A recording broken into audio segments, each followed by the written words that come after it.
నమస్కారం ఘంటారావానికి స్వాగతం. ముందుగా ప్రధానాంశాలు. 2 పడక గదుల ఇళ్ల విషయంలో సర్కార్ కీలక అడుగులు.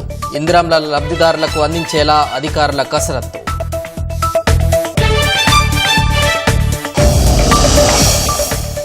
ఇన్వాయిస్ డిస్కౌంట్ పేరుతో 850 కోట్ల భారీ మోసం. అధిక వడ్డీ ఆశ చూపి నిండా ముంచిన క్యాపిటల్ ప్రొటెక్షన్ సంస్థ. విజయవాడ నాగ్పూర్ హైవే భూ నిర్వాసితుల గోడు.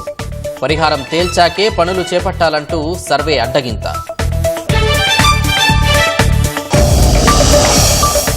ఢిల్లీలో కొత్త ప్రభుత్వ ఏర్పాటు సన్నాహాలు ముమ్మరం. ఎల్లుండి సమావేశం కానున్న భాజపా శాసనసభాపక్షం.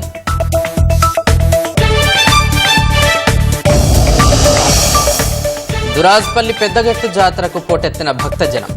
నేడు 6 లక్షల మందికి పైగా వస్తారన్న అంచనాతో ఏర్పాట్లు.